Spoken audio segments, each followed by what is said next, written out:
Bonjour, je vous propose une analyse EDF. Nous venons d'avoir un signal dans le chandelier précédent, juste un signal de cassure de fractal à la hausse, et nous avons une légère augmentation des volumes, comme vous voyez avec cet indicateur que j'ai appelé volume hausse-baisse. Donc, il a la particularité, cet indicateur, d'afficher des barres vertes pour des hausses et des barres rouges pour des baisses. Donc, on sait si les volumes, par exemple, importants sont à la baisse ou bien à la hausse. Là, vous avez par exemple un volume important à la baisse, tandis que là, donc, c'est un volume relativement important, au-dessus de la moyenne, à la hausse. Donc cassure de la fractale. Nous avons également au niveau de zone, nous avons eu donc cette deuxième barre verte, hein, synchronisée avec l'ASF. Hein. Donc deuxième barre verte ici aussi également. Donc actuellement nous sommes à la troisième barre. Hein. Donc un signal de zone et nous avons également un signal des tortues. Voilà, ici nous avons eu un signal des tortues qui nous indique donc qu'on est haussier pour EDF. Alors, au niveau maintenant de Alligator, pour l'instant, la tendance est neutre, hein, parce que vous voyez, vous avez les, les moyennes de l'Alligator qui s'enchevêtrent. Nous allons d'ailleurs ajouter l'assistant visuel d'Alligator qui nous manque ici. Voilà. Et qui nous montre bien que nous sommes même en tendance baissière pour l'instant. Très important de voir que nous sommes en tendance baissière malgré la cassure de cette fractale, hein, une fractale qui est tout à fait convenable puisque nous avons la fractale qui est au-dessus des tisses, mais la tendance reste encore baissière selon les critères d'Alligator. Alors, nous avons vu que nous avons eu un signal avec accélérateur décélérateur puisque il est au-dessus de sa ligne 0 et nous avons deux barres vertes.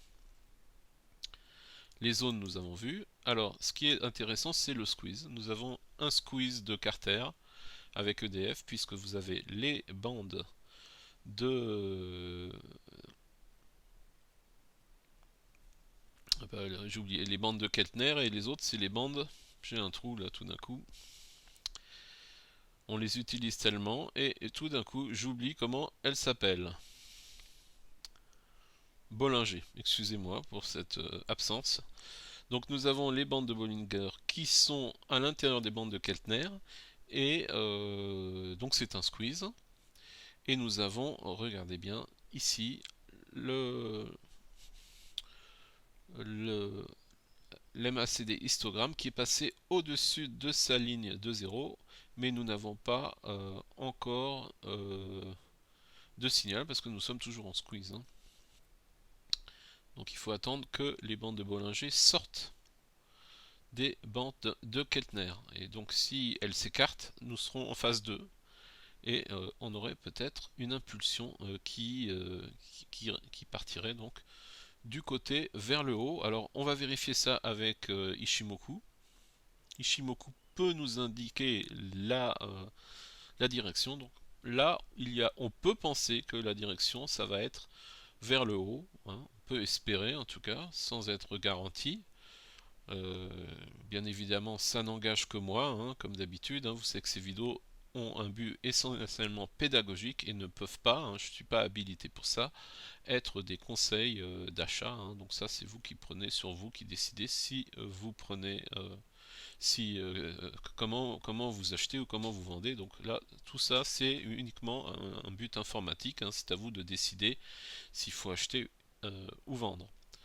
Donc là, nous avons la lagging span qui est au-dessus des cours, donc ça c'est positif. Tout est positif, sauf que la tendance moyen terme reste baissière, parce que vous remarquez que la Tenkan-sen est un peu en dessous de la Kijun, mais enfin un chouïa. Hein. Il faudrait pas grand-chose pour que la Tenkan-sen passe au-dessus de la Kijun-sen. Toujours est-il que nous avons un indicateur à Ekinashi qui est vert, depuis 4 séances, depuis 4 séances d'une heure, hein, 4 périodes d'une heure. Donc nous sommes haussiers hein, selon les critères Aikin Hachi, hein, des chandeliers verts Aikin Hachi. Alors je voulais vous parler aussi des phases.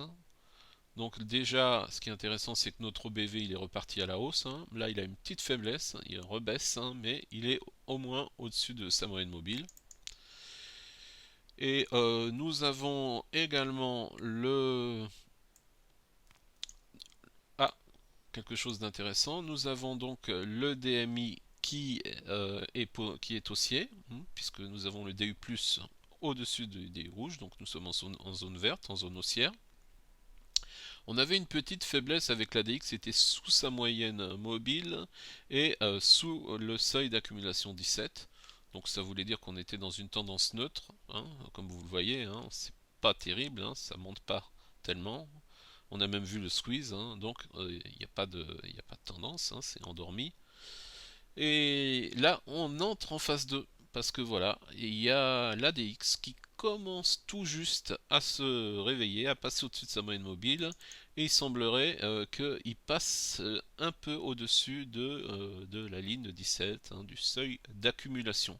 Donc nous sommes passés en phase 2 pour EDF, on va le vérifier, vous voyez, phase 2. Voilà. Et nous avons donc un croisement haussier depuis 2 périodes avec EDF. Ah bon, pas plus?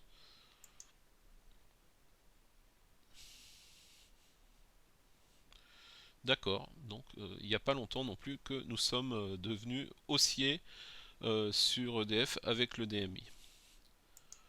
Voilà, donc des signaux. Nous sommes au-dessus de la moyenne mobile, hein. De toute façon, nous étions haussiers, hein. On a eu un stop qui a été déclenché, mais nous avions eu un signal intéressant, un signal de l'ADX. Alors le signal de ADX c'est intéressant, hein, parce que le signal de l'ADX, ben, on va voir ce que c'est exactement. C'est lorsque l'ADX se retourne, d'accord, donc et qu'il est sous le seuil de 17 et il montre le début d'une tendance haussière. Or là, c'est peut-être ce qui va se passer.